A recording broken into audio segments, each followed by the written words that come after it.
Once upon a time, in a land far, far away, there was a kingdom situated between a sprawling green valley, the mountains, and the unforgiving sea.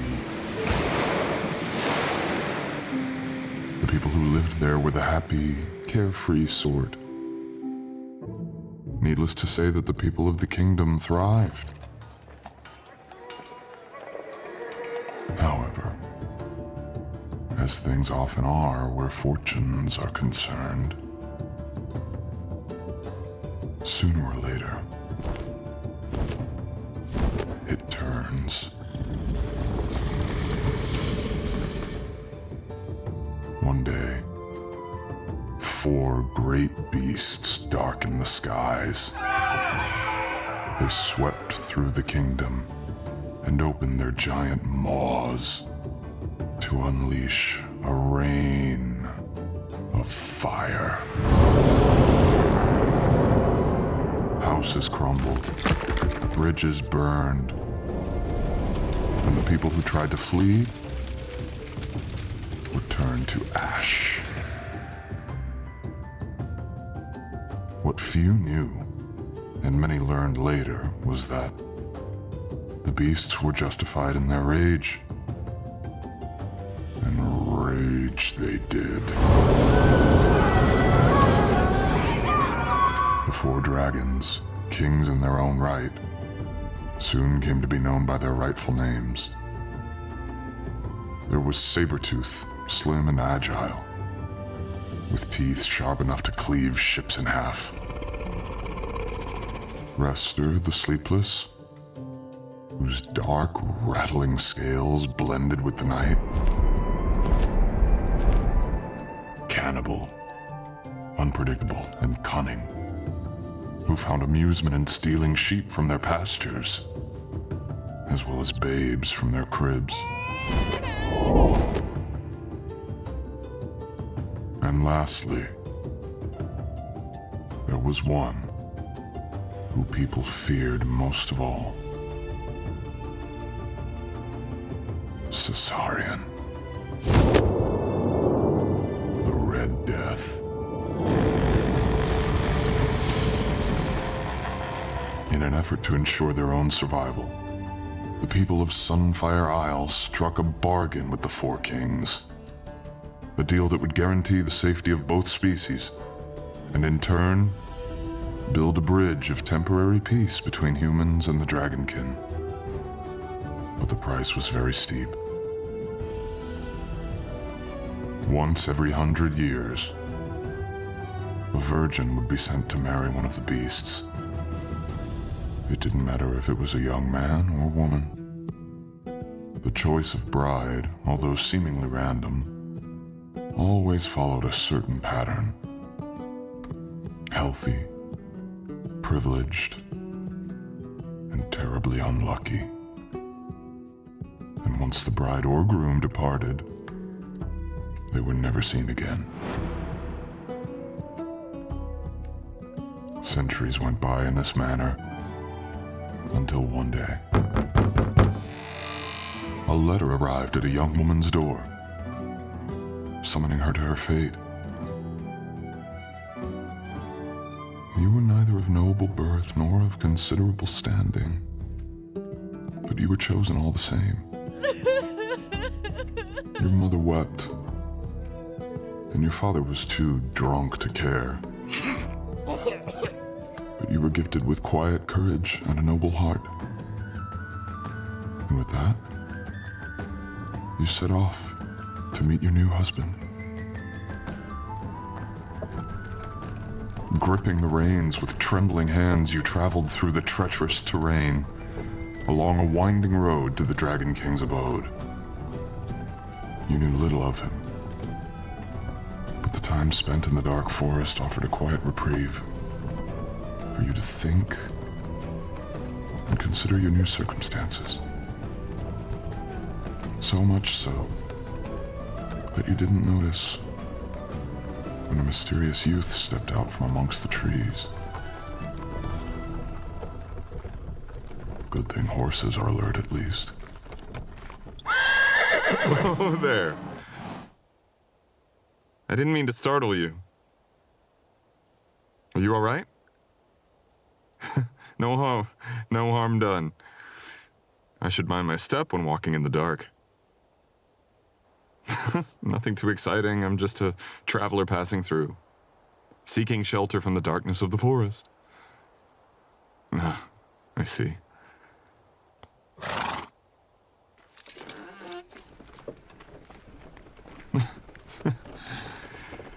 It appears we're headed in a similar direction. Do you perhaps mean to travel through the mountain pass? I see. Me? Oh, wherever the road takes me, I suppose. Are you sure?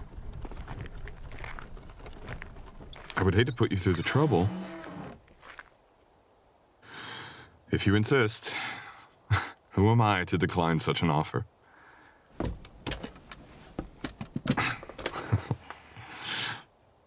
You may call me Kit.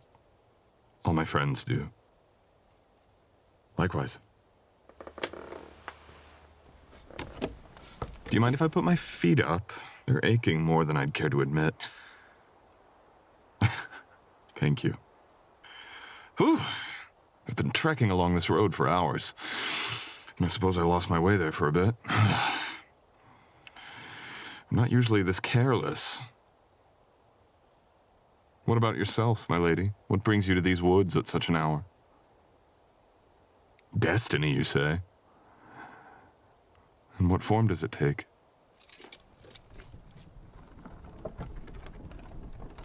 A dragon king? That is quite the fate to behold. I assume you're to marry one of them. Are you terribly afraid? Just a little bit. I don't blame you. Who would want to be betrothed to a beast? In all honesty, I'm surprised you're not running away from here screaming. I might not be from Sunfire Isle, but I've heard the stories. Trust me. Tales of the terrible Sabretooth, who dwells in a nest under the sea, Rester with his eyes black as night, and then the third one. But I never did bother to remember his name. And then, wasn't there an old nursery rhyme about the fourth? If I recall, it goes something like this. In shadows dark, where nightmares breed, Caesarion waits with ravenous greed. His talons thirst, his hunger dire, cross his path, face burning pyre.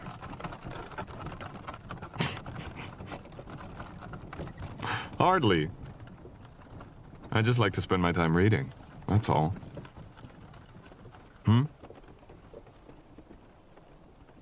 What do you want to know about him? Ah, that. He's called the Red Death because that's what happens to any unlucky soul who crosses his path.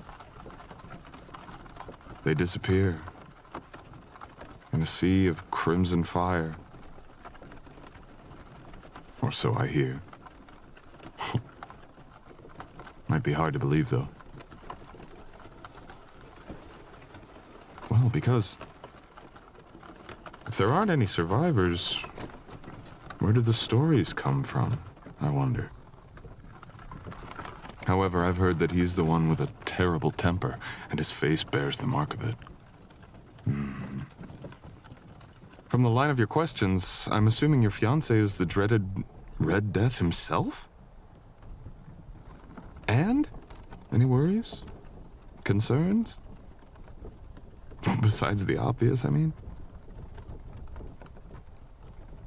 Who are you calling nosy? Fine, you don't have to answer. I was just trying to make conversation. You can talk to me, you know.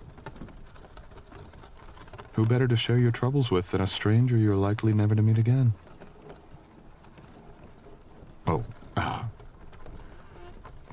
too worried about the size. Some say that full-blooded dragons can change shape, disguise themselves as humans. And Cesarion is said to be very gifted at that. You haven't heard? Dragonkin are being hunted down all over because of their scales. Yeah. Unlike the four kings, they can't hide what they are. You feel sorry for them? You would show sympathy to the very monsters you're being sacrificed to? Why? Then you're too kind-hearted for your own good. I'm not trying to flatter you, I'm simply stating the truth.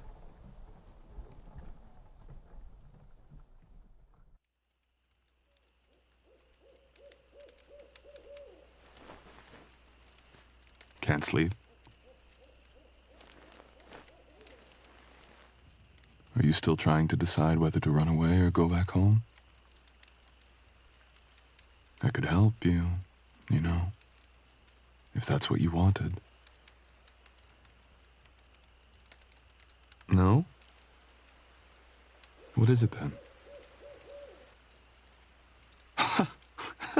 What a question. What do I know about love? Oh, I've heard of the concept. And known it once. But that was a long time ago.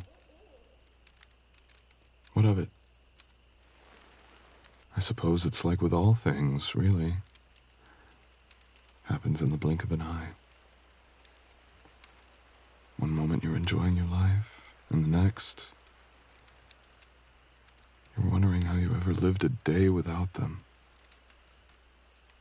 Well, you know it's real when the ghost of them still lingers on your lips. Tell me, is there someone that you wished you could have, you know, experienced all of it with? What is it then? Don't tell me. The blushing bride trembling at the thought of her own wedding night. I wouldn't worry too much if I were you. Beast or not, one would have to have a heart of stone in order to harm such a gentle soul. You're like a beautiful little sparrow, ready for her first flight. And to squash such innocence would be cruel. Yes, I mean it. I show you what? What are you? Forgive me. I didn't mean... I don't want to give you the wrong idea. Oh, no, don't. Don't look down like that, as if... Desire is not the issue.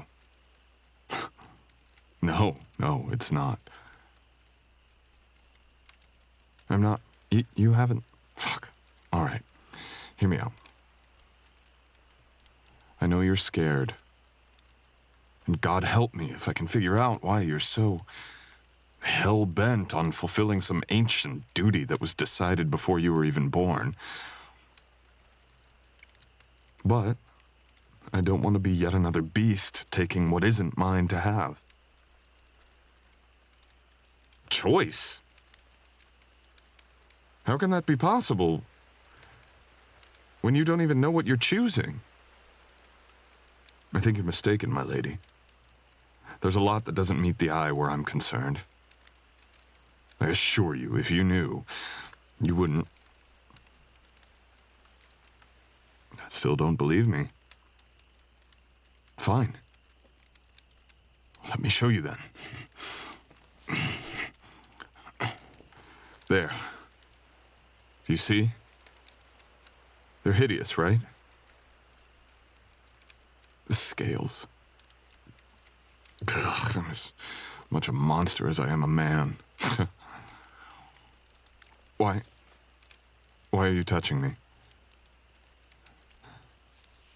Pretty.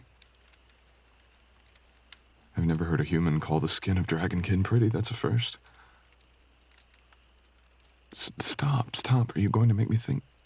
Are you sure? You want that pretty mouth of yours kissed? You're certain? Yeah? And say it without stuttering. And I just might.